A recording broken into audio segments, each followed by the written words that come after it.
अस्सलाम वालेकुम, मेरा नाम डॉक्टर आमिर एजाज़ है। आज मैं मेल पैटर्न बॉल्डनेस पे आपसे कुछ बातें करूंगा। ये बहुत ही कॉमन प्रॉब्लम है, मर्दाना गंजापन।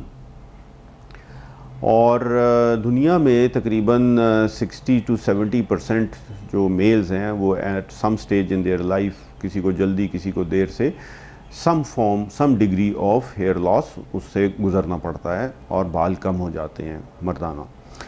इसके इलाज के लिए बहुत से लोग आते हैं हमारे पास और बहुत परेशान होते हैं और वो कुछ ऐसा चाहते हैं कि ये हमेशा के लिए मुस्तकिल मसला हल हो जाए, और इस चक्कर में वो हकीम और होम्योपैथी और लगाने के तेल और बहुत सी चीज़ें मार्केट में अवेलेबल हैं और लोग इसके ऊपर बहुत कैश कर रहे हैं इस प्रॉब्लम को। तो मैं आपको कुछ इसके बारे में चीज़ें बताऊंगा जो मैं अक्सर अपने मरीज़ों को बताया करता हूं, ताकि आपको ये समझने में और इसके इलाज में आसानी हो। सबसे पहली चीज़ ये समझ लीजिए कि मर्दाना गंजापन ये जेनेटिक है, हेरिडिटरी है। इसका मतलब है मौरूसी है, आपकी जीन्स में शामिल है, आपकी फैमिली से आपको मिला है, माँ बाप से आपके खून में ये चीज़ ट्रांसफ़र हुई है। तो जो चीज़ हमारे जीन्स में शामिल होती है, जो माँ बाप से हमारे ट्रांसफ़र होती है, अभी तक उसका कोई मुस्तकिल इलाज नहीं है इस किस्म की किसी भी बीमारी का। और इसको हम बीमारी नहीं कहते, इसको तो हम वैसी एक कंडीशन कहते हैं। अब जो भी इसके लिए इलाज किए जाएंगे वो टेम्प्रेरी होंगे, वक्ती होंगे। वो वक्ती तौर पे आपके बालों को बेहतर कर सकते हैं, लेकिन जैसे ही छोड़ेंगे तो बाल आपके वापस गिरना शुरू हो जाएंगे। इस चीज़ को सबसे पहले समझ लीजिए।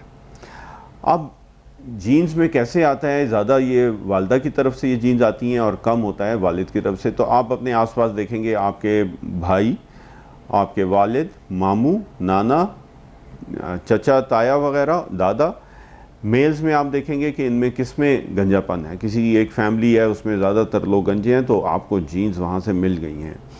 और अगर मेल्स में नहीं है तो फिर आप फीमेल्स में भी हो सकता है ये, और उनके भी बाल पतले हैं, हल्के बाल हैं, तो उससे भी आपको अंदाज़ा हो जाएगा कि आपकी जीन्स में ये चीज़ आई है कि नहीं आई है। अगर आ गई है तो अब इसके साथ आपको रहना है और उसके कुछ ना कुछ ट्रीटमेंट जो हो सकता है, जो पॉसिबल है ह्यूमनली एंड मेडिकली, वो मैं आपको समझा देता हूँ। बालों का गिरना जब शुरू होता है तो उसी वक्त से अगर उसके लिए कुछ ना कुछ तरीक़ेकार शुरू कर दिया जाए इलाज का, तो वो बाल गिरना स्लो हो जाते हैं, देर से गिरते हैं, ज़्यादा अरसा आपका बालों के साथ गुजर जाता है। और इसके लिए सबसे इम्पॉर्टेंट चीज़ लगाने की स्प्रेज होते हैं, जो कि मार्केट में बड़े आराम से मिल जाते हैं। उनको आप रेगुलर बेसिस पे इस्तेमाल करें, वो आपके बालों को गिरने से रोकते हैं, उनकी जड़ों को मजबूत करते हैं। लेकिन इसको कैसे इस्तेमाल करना है ये आप अपने डर्मेटोलॉजिस्ट से पूछेंगे, वो आपको समझाएंगे कि इसको इस्तेमाल करने का तरीका क्या है। इसके अलावा कुछ खाने की दवाई भी होती है ऐसी, जिसके साथ आपके बालों का गिरना रुक जाता है, और वो भी आपको इंडेफिनेटली लेनी पड़ती हैं। उनके अपने कुछ साइड इफ़ेक्ट्स हैं हल्के फुल्के से, लेकिन दुनिया में सबसे जो पॉपुलर इसके ट्रीटमेंट्स हैं वो ये खाने की दवाई है और ये लगाने की दवाई है। दोनों चीज़ें आपके बालों को मजबूत करती हैं, जड़ों को गिरने से रोकती हैं, आपके डिले कर देती हैं हेयर लॉस को, और बॉल्डनेस जो आपको होनी है उसको डिले कर देती हैं। ये उसी वक्त काम करेंगी जब आपने अर्ली स्टेज पे काम लगाना शुरू कर दिया, इस्तेमाल शुरू कर दिया। बहुत से लोग हैं जिनके 50% ज़्यादा बाल गिर चुके हैं, ऑलमोस्ट बाल साफ़ हो चुके हैं, अब वो आते हैं कि जी अब कुछ करें, तो अब कोई मेडिकल ट्रीटमेंट नहीं है, पॉसिबल नहीं है कि अब इसमें से बालों को वापस ज़िंदा किया जा सके। इसके अलावा एक और इलाज आजकल बहुत पॉपुलर है, उसको कहते हैं PRP और PRGF, ये उसकी एक लेटेस्ट वर्जन है।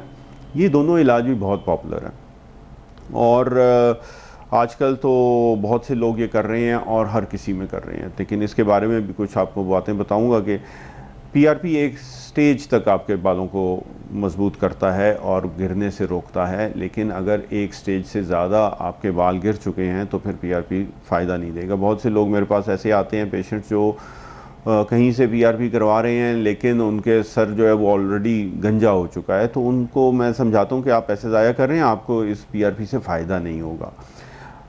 रफ़ अंदाज़ा ये समझ लीजिए कि अगर आपके 50% से ज़्यादा बाल कम हो चुके हैं सर पे, तो आपको PRP फ़ायदा नहीं देगा।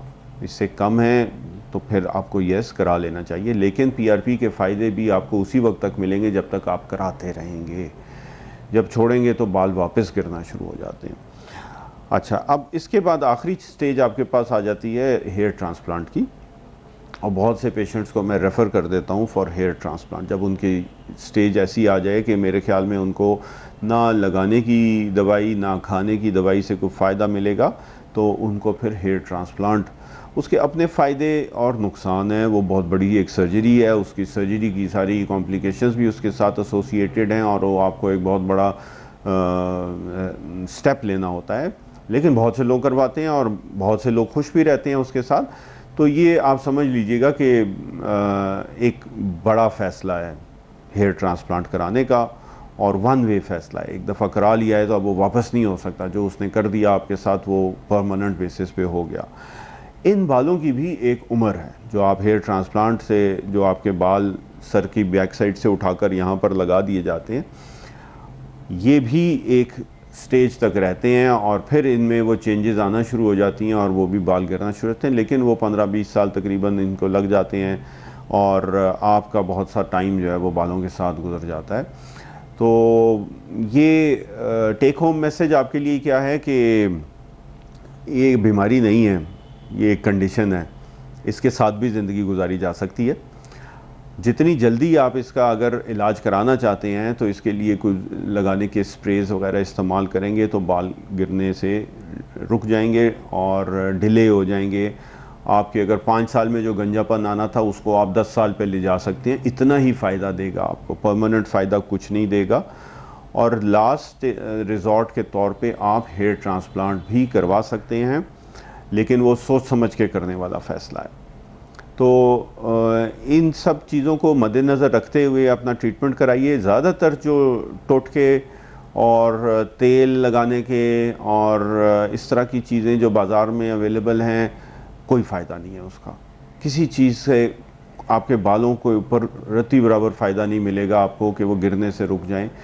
हाँ, आपको अगर ज़हनी सुकून मिले तो वो एक अलग बात है, लेकिन बालों को उससे कोई फ़ायदा नहीं होगा। उम्मीद है कि आपको अपने बालों का गिरना, गंजापन समझने में आसानी होगी अब, और आप ज़्यादा बेहतर फ़ैसला कर सकेंगे कि बालों के इलाज कराना भी है या नहीं कराना, और कौन सा इलाज कराना है जो आपके लिए सबसे ज़्यादा सूटेबल हो। ये तमाम चीज़ें जो मैंने इलाज बताए हैं ये आपको अपने डर्मेटोलॉजिस्ट के पास जाके कराने होंगे।